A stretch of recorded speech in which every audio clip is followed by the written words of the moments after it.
Welcome, I'm Jan van Valkenburg, here with Kailee Wolterstorff, who is a solutions architect at eCivis, which provides grant management solutions.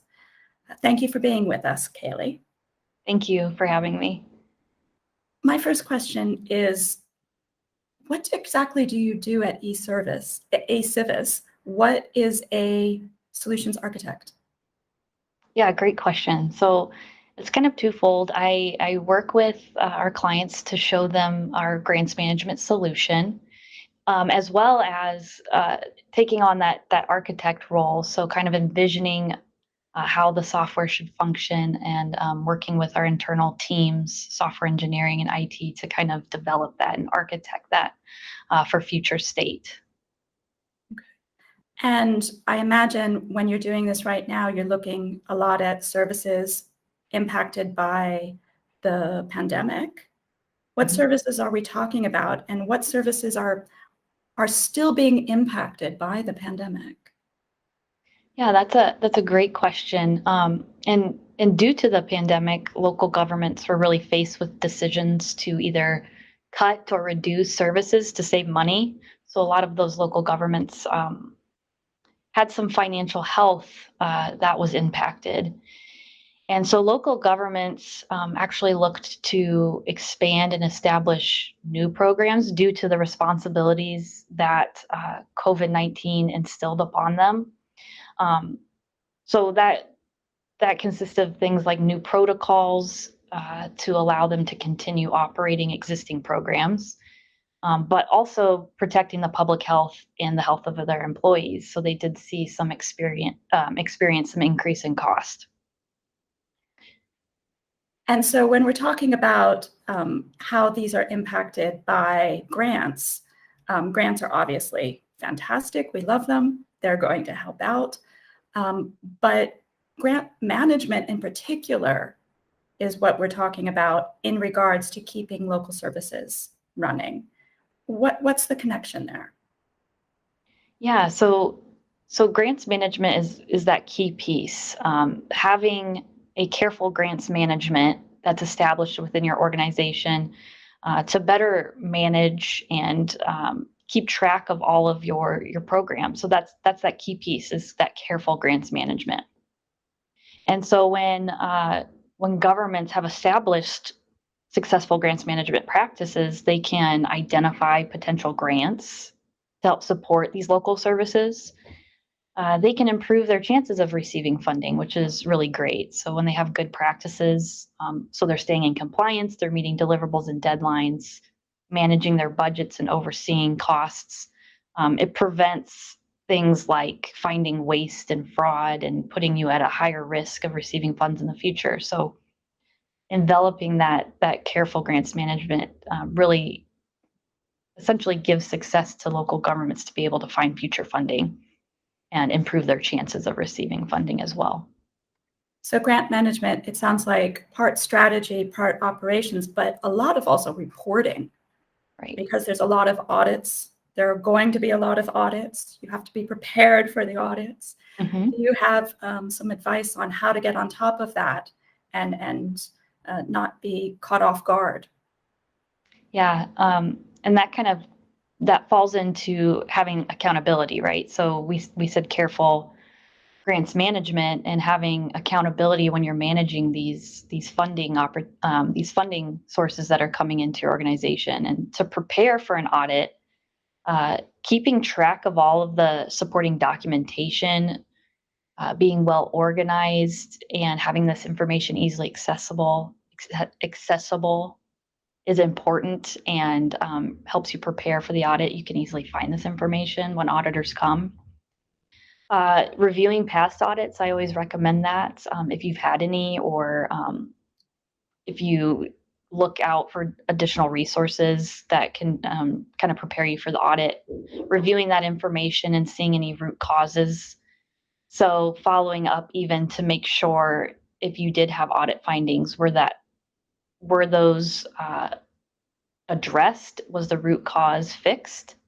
And then even reviewing additional areas of deficiencies. So there's categories within an audit, so you can review those categories before your audit and kind of go through each section. And these can also help prepare you and reduce any findings. So when we're normally talking about or thinking of grant management, I think of a person who's in charge or a team that's in charge, but it can be quite a large network that needs to actually be part of the entire process. Who should be kept in the loop once you get a grant? Yeah, so the key stakeholders, and this can consist of community partners.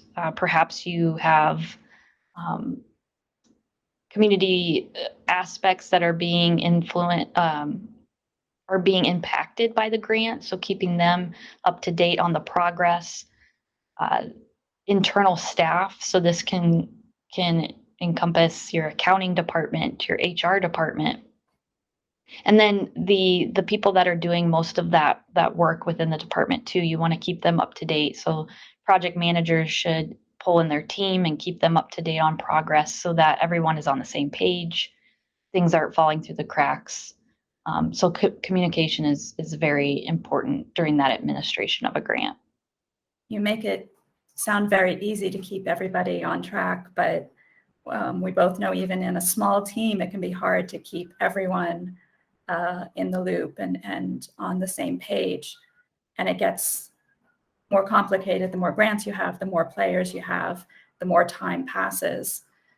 Do you have some tips on keeping on top of that?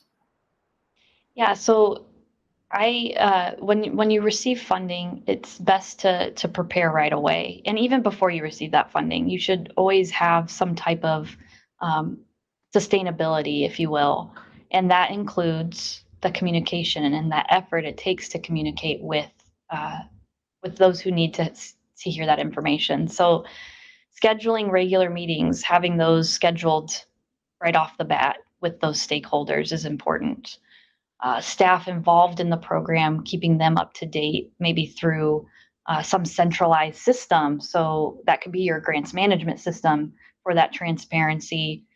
Those key players can see updates. You can share information internally there, assign tasks, and that really keeps the information alive, if you will, and people are in the know of what is actually happening for that particular grant program. That sounds like great advice and great parting advice. Would you add anything else as we end? We have agencies who are some are experienced, some are less experienced, but they have a big task ahead of them in the next several years.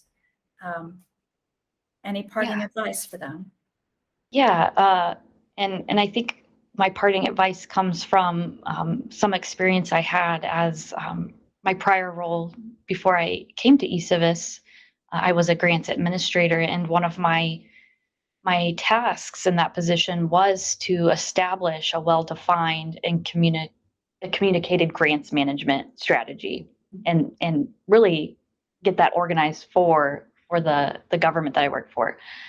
And so one of the keys in taking this as advice here is to be able to sustain healthy grants within your organization is to establish that grants management practice.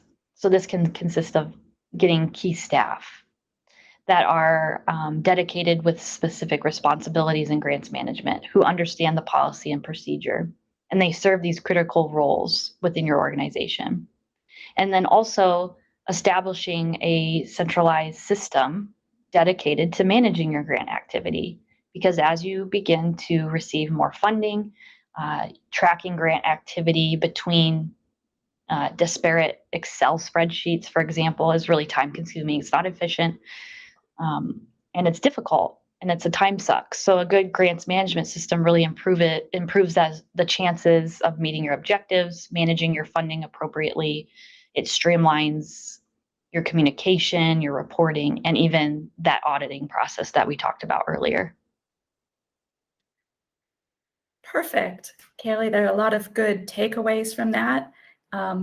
Thank you so much for your time. We continue to learn best practices in grant management, and I wish you continued luck with your own programs. Thank you for being with us. This concludes our talk with Kailee Wolterstorff from eCivis. Thank you.